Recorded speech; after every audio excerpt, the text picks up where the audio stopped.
Y me da mucho gusto también comunicarles que vamos a iniciar una nueva serie de carácter escatológico, de carácter profético. Cuando hablamos de escatología, logos, conocimiento, escato, las cosas del más allá o las cosas del final de los tiempos. Entonces la escatología es la rama de la teología que trata con las cosas de los últimos tiempos, o sea, las profecías de los últimos tiempos. Y así vamos a titular esta serie, Conociendo el fin de los tiempos. No cabe duda, damas y caballeros y santos de Dios, que estamos rodeados hoy, más que nunca, de un sinnúmero de eventos políticos, filosóficos, climatológicos, religiosos, amenazadores. En el mundo siempre ha habido guerras, en el mundo siempre ha habido depravación sexual, degradación moral, siempre ha habido revoluciones, golpes de Estado, etcétera, etcétera. Pero nunca todas estas situaciones u eventos habían convergido como en el momento en que nos encontramos actualmente. Si hiciéramos un breve panorama geopolítico alrededor del mundo, nos damos cuenta, ¿verdad?, que de México hasta abajo, hasta la Patagonia, están las naciones latinoamericanas e iberoamericanas ardiendo. Por todos lados protestas, en Hong Kong protestas, en Irak protestas contra el gobierno. Es en Estados Unidos un clima que se está viviendo de demasiada tensión, donde quieren destituir un presidente, etcétera, etcétera. El Medio Oriente ni se diga, continúa con el conflicto aumentando acerca de quién controla el petróleo, quién controla el Golfo Pérsico. Estados Unidos abandona a los kurdos, que es el grupo étnico entre Siria y Turquía, que defendieron a Estados Unidos durante la guerra del Golfo Pérsico. Y vemos un mare magnum en el mundo donde volteamos y estamos preguntándonos, en medio de tantas cosas, ¿quiénes son los buenos y quiénes son los malos?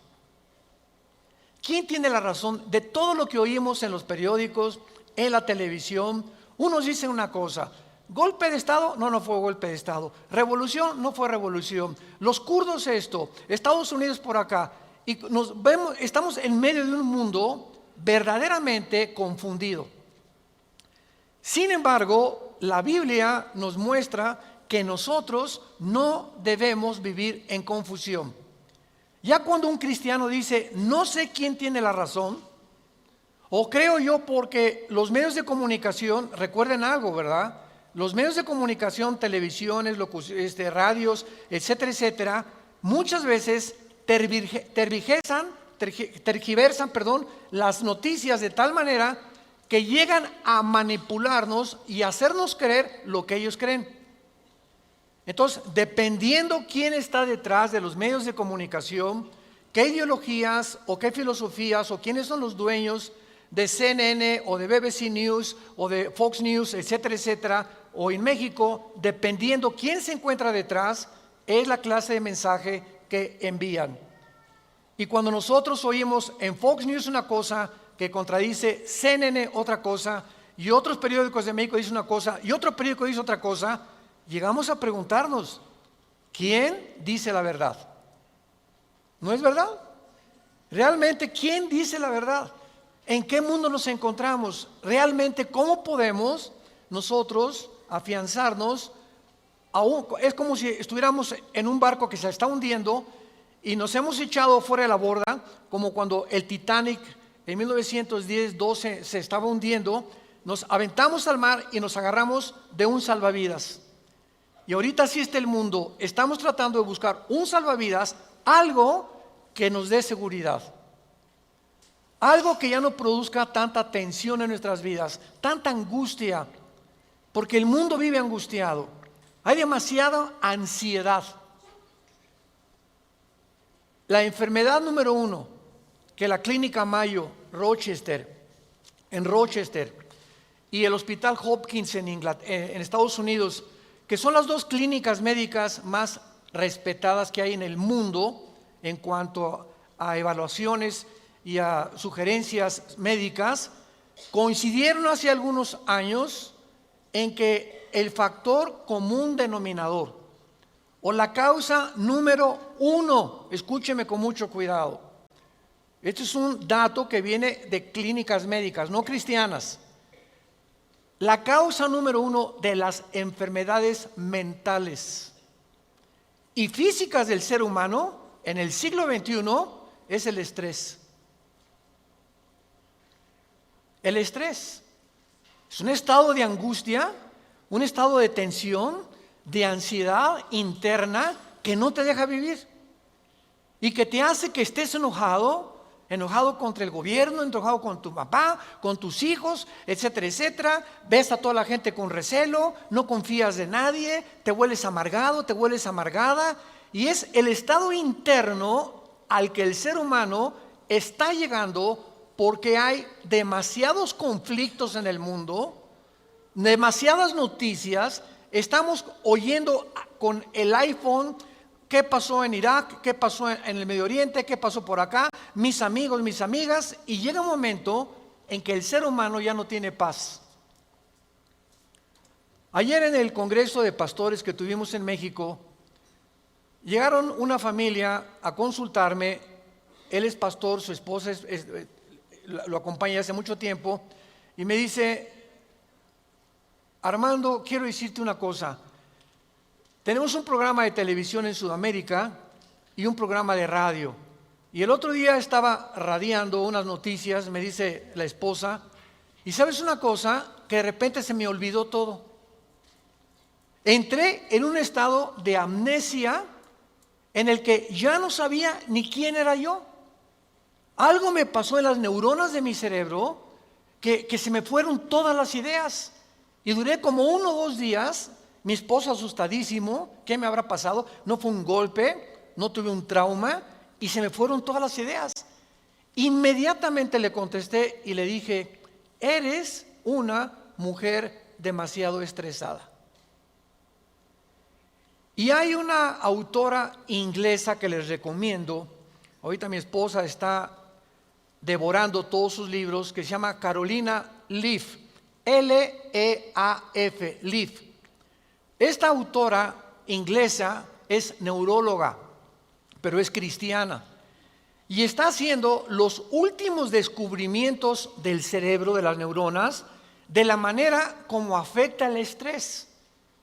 Y en ese momento, cuando tú estás demasiado estresado y tienes demasiadas presiones, y los niños, y el esposo, y el falta de trabajo, y el buen fin, o lo que tú quieras mencionar, algo le pasa. Las neuronas son interconexiones eléctricas que tenemos, pero millones de células dentro del cerebro, y un solo alambrito por la presión mental, por falta de vacaciones o de que no aprendes a relajar tu mente, etcétera, etcétera, provoca amnesia, provoca enfermedades mentales y puedes llegar inclusive a la locura. Esto es impresionante, porque es como un árbol lo que tenemos aquí adentro. Y ella está descubriendo que cuando tienes pensamientos negativos, las neuronas se unen más rápido. Esto es increíble porque así nos diseñó Dios. Y cuando tenemos pensamientos negativos, las neuronas comienzan a tratar de desconectarse y vienen zonas negras en el cerebro que te impiden pensar coherente y lógicamente. Qué interesante que Filipenses 4:8 diga en la Biblia: en esto pensad, todo lo que es bueno, todo lo que es justo, todo lo que es buen hombre, ocupa tu mente pensando cosas positivas. Porque la gente que está continuamente pensando el mal o qué mal hacer o estar negando a Dios en su mente, algo afecta las neuronas del cerebro científicamente. Y cuando venimos a la Biblia nos damos cuenta, ¿verdad?, que se están derrumbando todas las ideologías. El comunismo ya no es el comunismo, porque el comunismo que yo practiqué, por ejemplo, ustedes muchos saben que antes de que yo fuera cristiano, fui comunista, fui ateo. A los 12 años me decepcioné de la religión que nos inculcaron y llegué a negar a Dios. Las religiones son un engaño, todas quieren explotar a la gente. Estos eran mis pensamientos. Tenía el Che Guevara arriba de mi cuarto con un póster inmenso de él, y Marx y Engels y Lenin, etcétera, etcétera. Y para mí ese era mi mundo y era lo que yo creía era la respuesta, un sistema ideológico para poder cambiar la sociedad. Sin embargo, cuando descubrí, ¿verdad?, que este sistema era completamente contradictorio, como se demostró en 1990, que cayó el comunismo en Europa, cuando Mikhail Gorbachev confesó que era una ideología. Para que seas comunista, número 1, tienes que ser ateo. Escúchame con mucho cuidado. Número 2, tienes que ser darwiniano. O sea, tienes que creer que al morir no hay nada. Que vas a la tierra y que no hay Dios y ahí acabó. No hay otra vida, no hay mundo espiritual, no hay ninguna otra dimensión. Número 3, tienes que ser humanista, no humanitario, humanista. O sea, tienes que creer que el hombre tiene las respuestas para sus problemas. Ese es el humanismo. Cuando creemos que nosotros podemos resolver la pobreza, las injusticias, etcétera, etcétera. Que es la historia del fracaso de la Liga de las Naciones Unidas, la OTAN, la OEA, llámale como quieras. El hombre es incapaz de resolver los problemas que van más allá de nuestra capacidad para resolverlos. Ese es el humanismo. Entonces, si no hay esta plataforma, no eres comunista, es una mentira. Y ahora los últimos comunistas o los últimos demócratas o los últimos que han tratado de implementar diferentes sistemas de pensamiento, se dan cuenta que están ya mezclando una ideología, comunismo con democracia, con capitalismo, porque no ha funcionado. Porque es la confusión a la que hemos llegado. Y como dijo Don Teofilito, en México ni lo podremos alcanzar jamás. Porque no hay ningún sistema de gobierno perfecto. Decía Winston Churchill, entre los sistemas de gobierno, el mejorcito es la democracia, pero no es perfecta tampoco. ¿Por qué? Porque somos seres humanos que necesitamos a Dios. Necesitamos a Dios. Necesitamos una guía, necesitamos un manual, necesitamos una luz. Y por eso el mundo está perdido completamente. Me decía el otro día un piloto que es vecino de la casa de ustedes donde vivimos, de American Airlines, me decía: Armando, le digo, oye, cuando tú vas en el avión allá a 10,000 metros, 10 kilómetros arriba de la superficie de la tierra, 33,000 pies, 35,000 pies, ¿cómo le haces para saber si no vas para acá o no vas para acá? O vas subiendo o vas bajando, porque la cabina del piloto es pues muy poquita, nada más ve lo que está enfrente. Me dice: Armando, sería imposible que nosotros piloteáramos sin instrumentos. Los instrumentos nos muestran claramente la dirección que vamos a llevar, a qué altura estamos, etcétera, etcétera. Sin instrumentos, un capitán de un barco en medio del océano no sabría cuál es el norte, el sur o a dónde irse si no tuviera una brújula.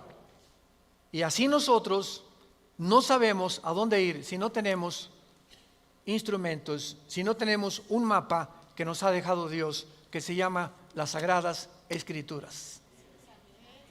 Y haríamos bien en estar atentos a este libro como una antorcha que alumbra en lugar oscuro, hasta que el lucero de la mañana salga en nuestros corazones.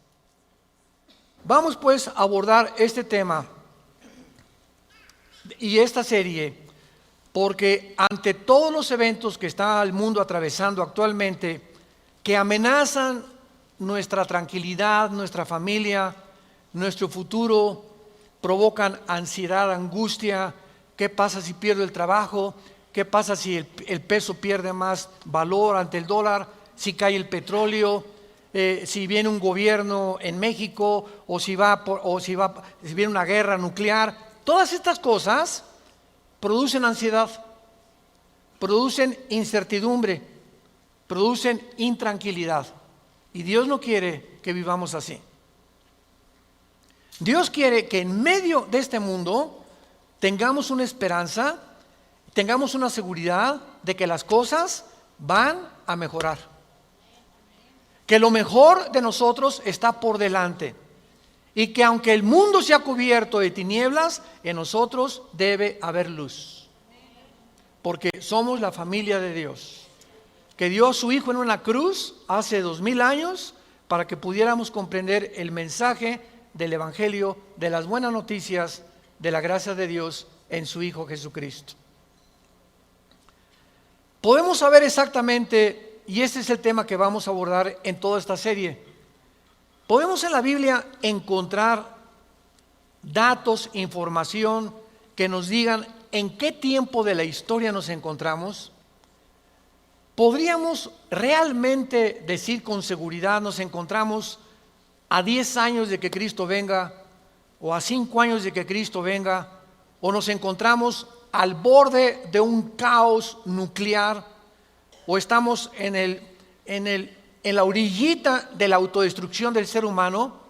Esta información se encuentra en este libro, porque cuando comienzas a escudriñar este libro y nos comenzamos a ver que Dios nos comienza a despejar incógnitas y los velos negros que nos impiden ver hacia adelante comienzan a ser quitados por la luz del Espíritu de Dios, comenzamos a caminar con confianza en la vida. Si yo estoy en una cueva oscura, yo no sé si dar un paso por acá porque no veo, está tan oscuro que a lo mejor está ahí un murciélago o una roca o algo. Pero si alguien me da una lámpara, ¿qué hace la lámpara? Inmediatamente me alumbra 4, 5, 10 metros hacia adelante. Y con esa lámpara puedo caminar con confianza porque voy viendo dónde voy pisando. ¿Correcto? Bueno, así es exactamente en el mundo espiritual. El mundo ahorita no tiene lámpara, están así. ¿Será melón? ¿Será sandía? ¿Será, ya sabes quién? Por aquí, por allá, y para dónde. Esto, tendrá razón ellos, tendrá razón estos, tendrá razón este gobernante, por acá, y así está el mundo. Pero cuando tenemos la palabra profética más segura, vamos a comenzar a caminar con confianza y a darnos cuenta del Dios que nos dice: no temas, no temas, estoy contigo, nunca te dejaré, nunca te voy a abandonar. Estaré contigo todos los días hasta el fin del mundo. Y aunque se cierren los cielos aparentemente y la oscuridad, la tierra esté cubierta de ella, mientras más oscuro, las estrellas se ven mejor. Mientras más oscuro, vamos a tener más luz, porque vamos a poder brillar en medio de las tinieblas. Claro que la Biblia nos va a revelar todos estos sucesos y calamidades antes de que sucedan, para que cuando sucedan corroboremos, comprobemos, confirmemos que Jesús tuvo realmente la razón y que Él es el Hijo de Dios. Y esto es lo que nos da la fortaleza, las convicciones, porque lo que más se necesita ahorita en el mundo es seres humanos con convicciones profundas en sus vidas, con mucha integridad para vivir. Y cuando tú eres una persona de una sola pieza, como dijo Pablo, yo sé en quién he creído, ya no te engaña la gente. Ya no te engañan las películas, no te engaña la televisión, no te engañan las noticias, porque tu fe está bajo una roca. Estás parado en un fundamento inconmovible. Y este fundamento es la palabra de Dios. Vayamos a ver algunos pasajes. En primer lugar, en el capítulo 46 del libro de Isaías. Si no traes la Biblia, por eso estás así. Con razón. En Isaías capítulo 46, versículo del 9 al 10, veamos algunas respuestas anticipadas que este profeta hace 2700 años escribió. Isaías 46, versículo 9 y versículo 10.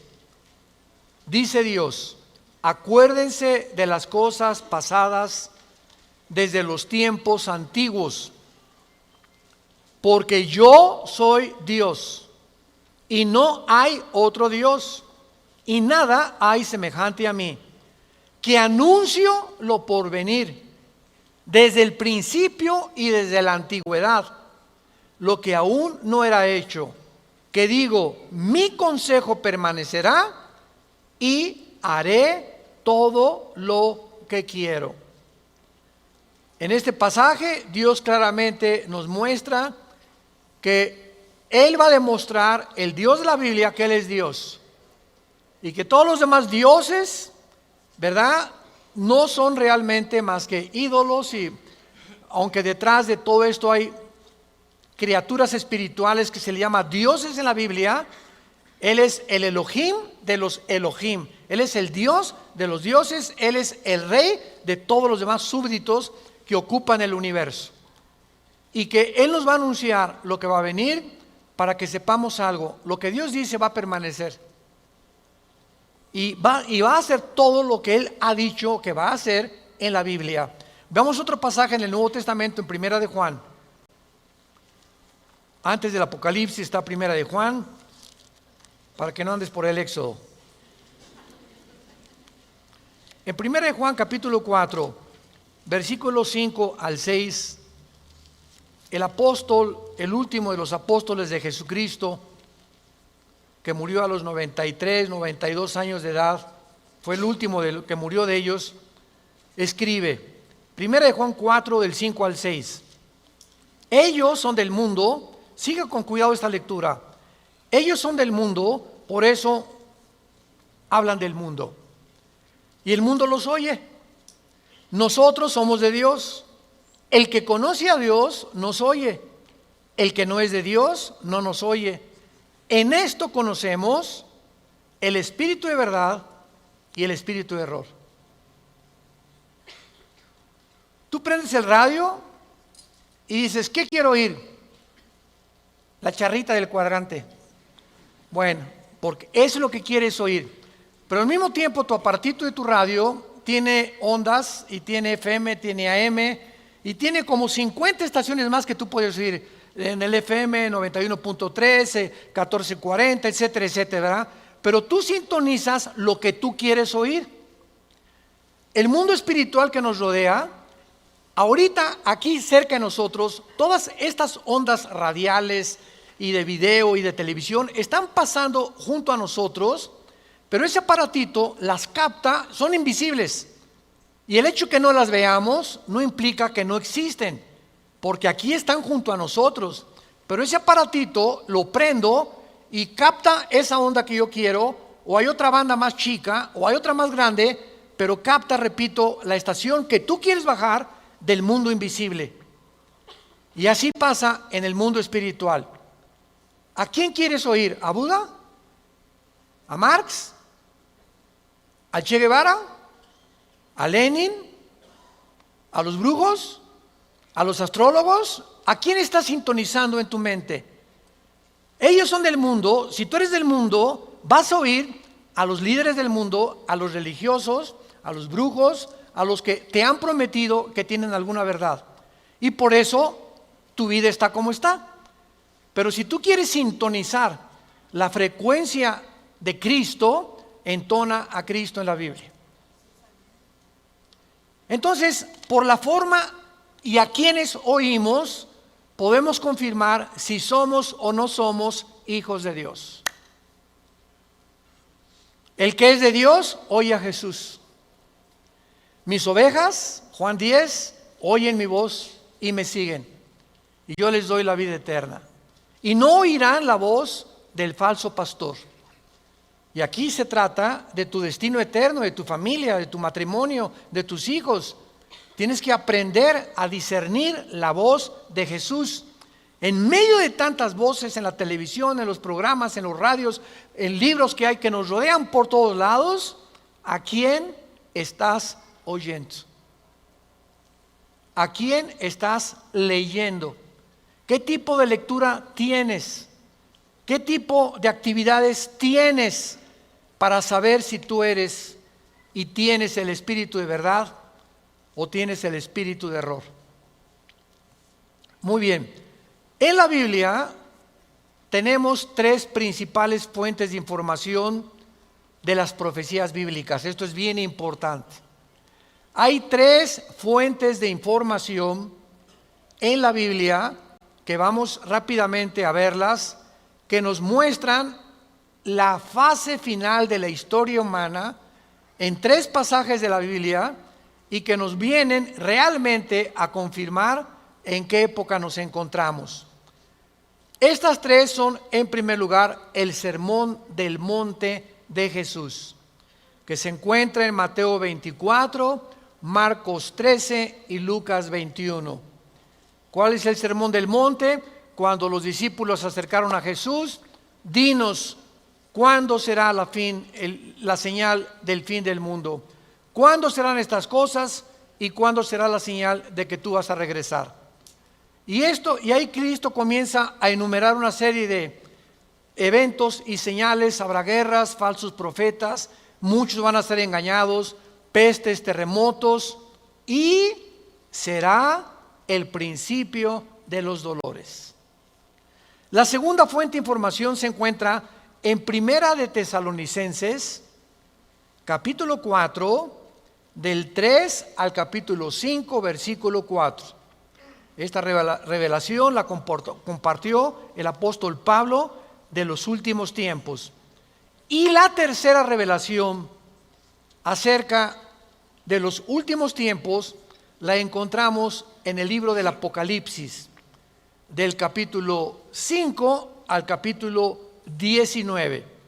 En estos capítulos se encuentra claramente todo lo que la planeta Tierra y la humanidad va a atravesar. Ahora, muy bien, cuando estudiamos estos pasajes, podemos concluir que efectivamente vendrán tiempos difíciles al mundo, sorpresivos y amenazadores, que es de lo que hemos estado hablando en los últimos 10-15 minutos. Nadie puede negar que vivimos en un mundo conflictivo, amenazador, que ha llenado al mundo, a los seres humanos, de ansiedad, de intranquilidad, de falta de paz, de suicidios, de mejor me quito la vida, o me emborracho, o me drogo. ¿Por qué los jóvenes se drogan? Pues porque es una forma de evadir la realidad. La realidad para muchos jóvenes es tan negro y tan negro lo que se ve en el mundo, que ya no quieren o no creen que pueden atravesar esa cortina oscura, no creen que hay una luz detrás, y se enfrentan a un mundo que parece que se los está comiendo, tragando, y prefieren salir de este mundo. Los que se drogan, ¿por qué se drogan? Los que se emborrachan, ¿por qué se emborrachan? Porque la realidad es tan cruda que no la quieren enfrentar en sus 5 sentidos.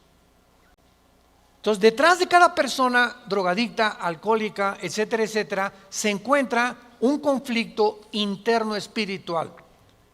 Porque como en el área forense, cuando tú estudias, yo recuerdo que hubo una época en mi vida que comencé a estudiar criminología, dactiloscopía y balística. Quería ser detective, imagínense. Siempre me ha gustado la investigación.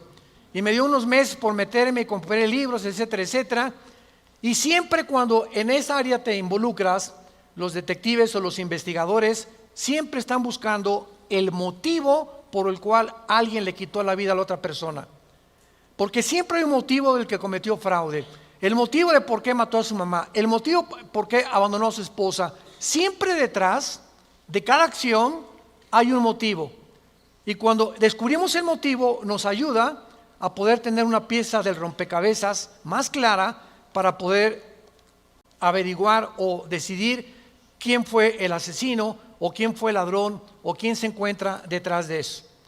Y cuando nosotros vemos esto, ¿verdad?, que el motivo por el cual la gente hace lo que hace en el mundo, nos damos cuenta que el mundo está espiritualmente muriéndose. Y nosotros tenemos la medicina. Qué triste que tengas compañeros en tu escuela que estén tan confundidos, que no les has hablado jamás de Cristo, que tengas amigos que haces negocios con ellos, que tengas un taller de carpintería, de plomería, o eres mecánico o abogado en tu bufete o un médico, y la gente a tu alrededor, vemos a la gente, caras vemos y están llorando por dentro,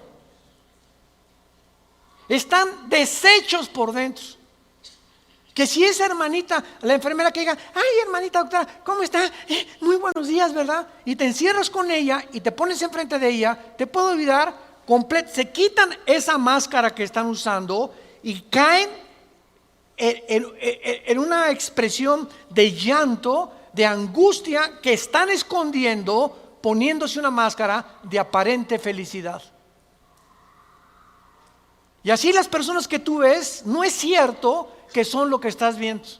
Detrás de cada persona se encuentra un drama. Se encuentran problemas más allá de lo que podemos imaginarnos. Así que nosotros tenemos la respuesta y la medicina, qué estamos haciendo con ella, y vamos a dar cuentas en la otra vida de todas las cosas que nunca cumplimos en la palabra de Dios al compartir el mensaje de Jesucristo.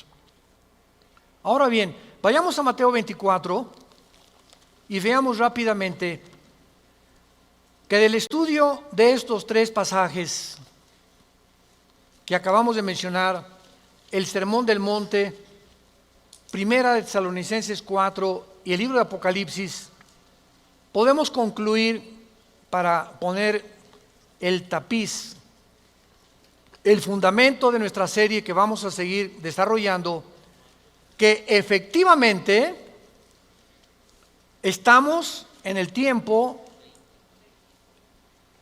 de eventos muy amenazadores, sorpresivos, y aunque nosotros los cristianos no querramos ver, ni vamos a estar, esto está garantizado, nosotros no nos vamos a encontrar en los acontecimientos del libro del Apocalipsis.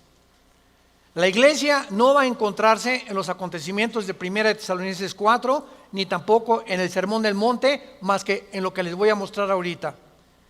Y no vamos a ver nosotros el Armagedón. Creo que no vamos a conocer tampoco al Anticristo, pero hay algo que vamos a atravesar para que nos vayamos preparando y para que entendamos que para poder enfrentar lo que se viene se necesita carácter. Carácter. ¿Qué es el carácter? Es la formación interna que el Espíritu Santo nos quiere dar, donde estableces fundamentos y convicciones inconmovibles en tu vida. He decidido hacer esto, lo haces. Puntualidad, responsabilidad. Una persona, un cristiano irresponsable, tiene mucho que trabajar con su carácter. Un cristiano que siempre llega tarde a todos lados, tiene que trabajar mucho con su carácter. Decía hace algunos años, cuando Henry Ford hizo el primer carro modelo T, 1904, corría como 25 kilómetros por hora. Su hijo Henry Ford II tomó la Ford Motor Company, la compañía de carros Ford en Estados Unidos, que fue la que más comenzó a vender carros a principios del siglo XX. Y este hombre llegaba a la compañía de Ford y ponía al jefe de la planta, al jefe de la administración, al jefe de la supervisión, ponía a líderes en cada departamento. Y él llegaba cada 2 o 3 meses, y si ese líder no hacía que funcionara la planta que él le había dado, lo corría. Dice, un líder, decía Henry Ford II, es la persona que hace que las cosas sucedan. Y si tú estás al frente de una responsabilidad y no cambias la situación, o no cambias la manera de pensar de los hombres o de tus soldados que tienes bajo tu responsabilidad, tú no eres líder.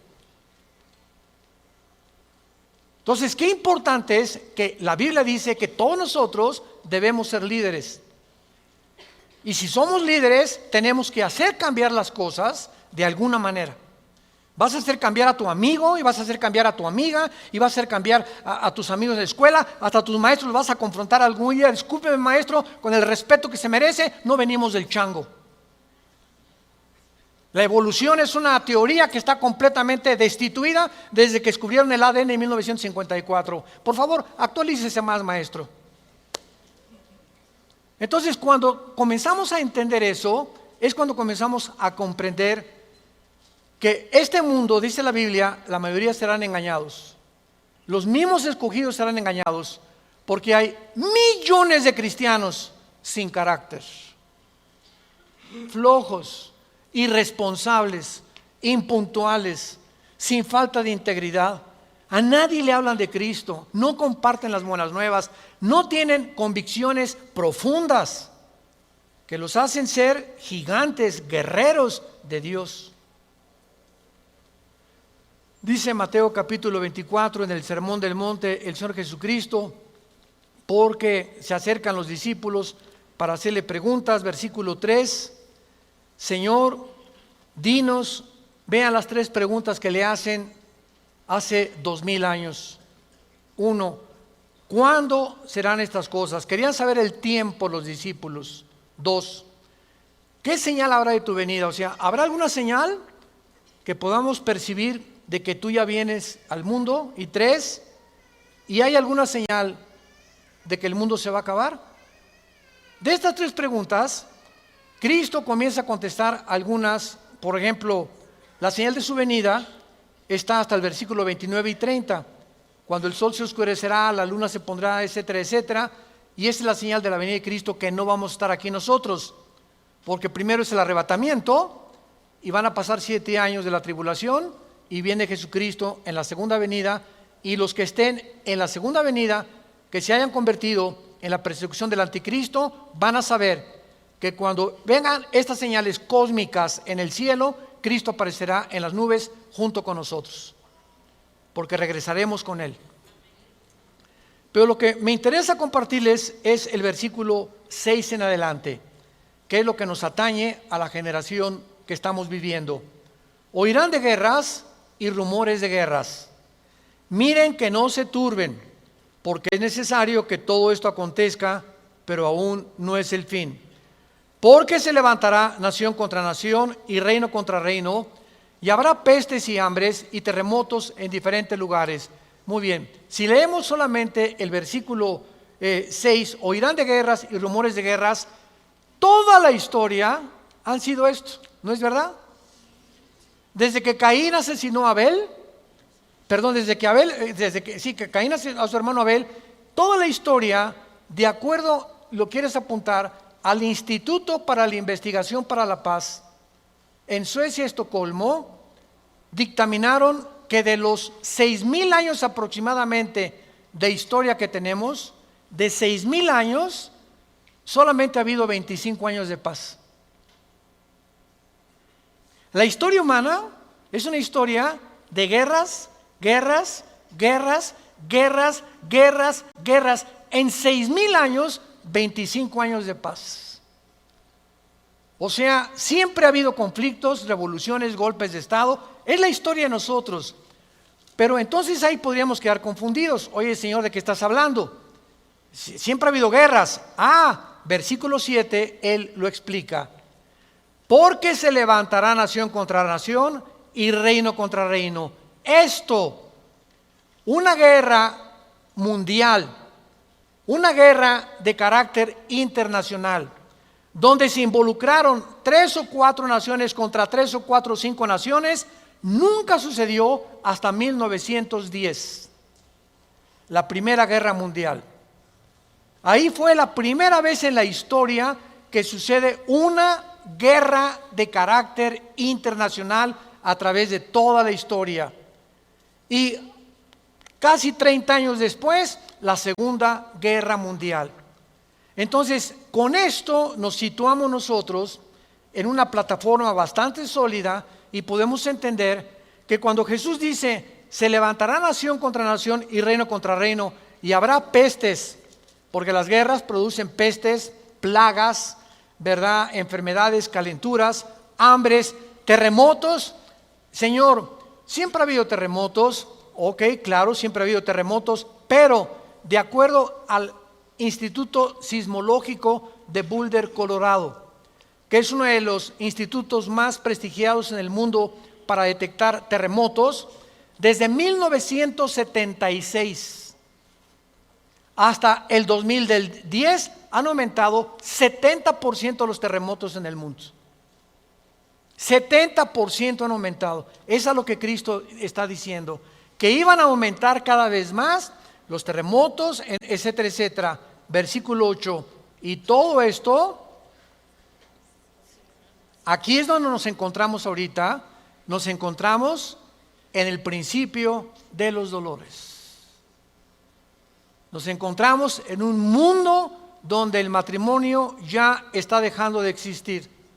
En un mundo donde el ser humano está contagiado e infectado filosófica, religiosa, política, económicamente. Unos voltean por acá, ¿dónde estará la solución?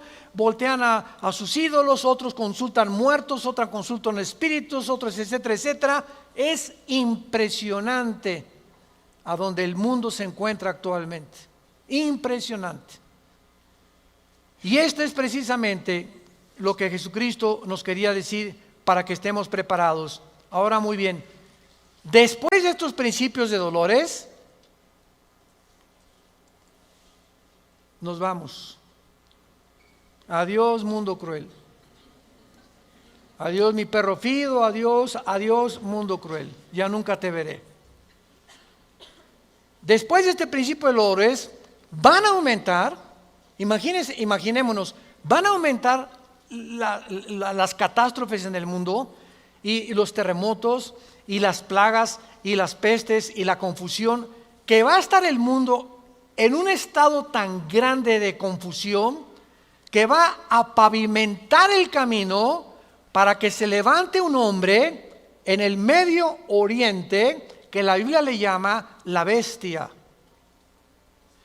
De todos los animales que el Espíritu Santo buscó, las hienas, los leopardos, los osos, los leones depredadores, no encontró el Espíritu Santo un nombre, un adjetivo para designar a este hombre, y por eso simplemente la Biblia le llama una bestia, un depredador, cruel, sanguinario, y su otro nombre es el anticristo.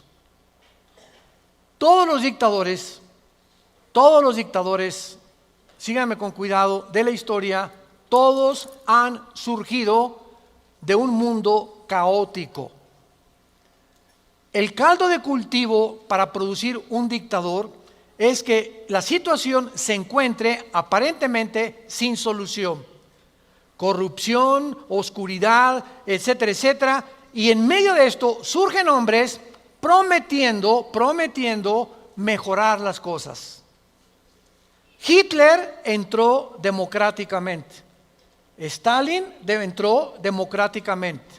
Saddam Hussein entró democráticamente. No es verdad que entren a través de un golpe de Estado los líderes, la mayoría entran a través del pueblo. Pero una vez que el pueblo los levanta, a ver quién los quita. Y en medio de esto es cuando el mundo va a ver en Europa que va a estar una oscuridad total en Europa. Ahorita la salida de Inglaterra de la Unión Europea, el Brexit famoso. Ahorita en Europa ya no existe, damas y caballeros, santos de Dios. Las únicas dos naciones que sobreviven en Europa es Alemania y Francia. España, Portugal, Grecia e Italia están hundidas económicamente, sin dinero para poder levantarse. Y no hay ninguna esperanza para estas naciones. Había el Fondo Monetario Internacional que lo estaba manejando Alemania, se les acabó el dinero ya. Y Francia está ayudando un poquito a Alemania. Y gracias a Dios que en Alemania la ministra Angela Merkel es cristiana. En todo el mundo es la única líder que sus padres fueron pastores, y ella dijo en enero de este año: Europa tiene que regresar a Dios. Entonces Alemania está sobreviviendo, Inglaterra se está yendo sin los impuestos que le pagan las naciones a la Comunidad Europea o a la Unión Europea, ya no va a haber forma de sostener una Unión Europea, que era el sueño de los europeos después de la Segunda Guerra Mundial.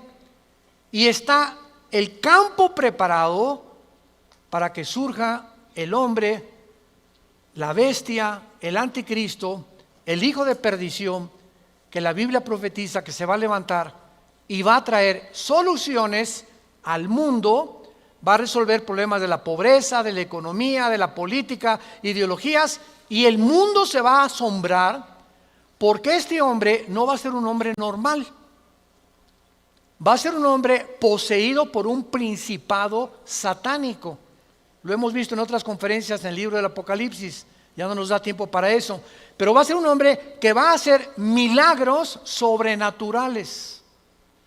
Y va a tener a un compadre que en Apocalipsis 13 se le llama el falso profeta. Que va a ser, fíjense, un líder religioso unido a un líder político. El líder político, el anticristo, va a usar a un líder religioso para que el líder religioso convenza al mundo de ponerse la marca el 666. Y cuando el líder religioso convenza al mundo y haga milagros, este líder religioso, el anticristo lo va a matar. Y va a deshacer la ciudad de donde salga el líder religioso, y el anticristo, a la mitad de los 3 años y medio, va a proclamarse. Según Tesalonicenses capítulo 2, del 3 al 4, se va a proclamar que Él es Dios. Va a entrar al templo judío, va a violar el templo judío y va a hacer que el mundo lo adore como Dios. Pero, ¿será eso posible? ¿Que pueda llegar la humanidad a tal grado de adorar a un hombre como Dios? La historia nos enseña que el hombre no aprende la historia. ¿Se acuerdan de esa frase? Y el que no conoce la historia está condenado a repetirla. ¿Qué pasó con los césares romanos? Los césares romanos mandaron a la gente que los adoraran como dioses. Y los césares romanos se erigieron como dioses. Calígula mata a su familia. Nerón tenía de amante a un niño de 10 años. Era una depravación impresionante. Cuenta la historia que cuando un emperador romano estaba en el Coliseo, cuando vayan a Roma, vayan al Coliseo, es impresionante ver el Coliseo romano. Todavía en el Coliseo romano, cuando vayan a Roma, las manchas de la sangre de hace 2000 años, de los mártires que mataron los leones y quemaron vivos y que arrastraron, ahí están todavía las manchas de la sangre que las han mantenido. Bueno, pues cuenta la historia, ¿verdad?, que estaba el César en un coliseo, en el Coliseo romano, y entonces todo el mundo se tenía que hincar y decirle: salve César. Y un hombre se quedó parado, que aparece en Apocalipsis con el nombre de Antipas. Y entonces se quedó parado y el César le dijo a un centurión: ve por favor y ve que es esclavo, ¿por qué no se hinca?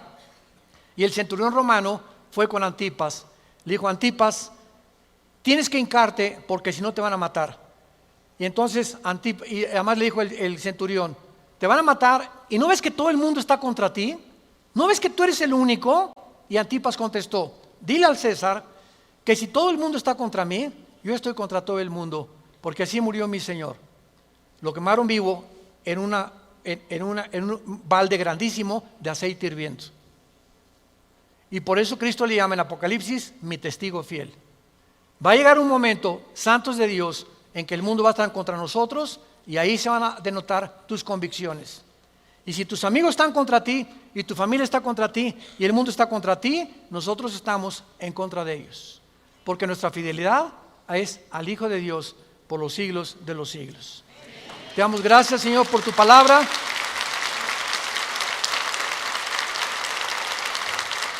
Bendito sea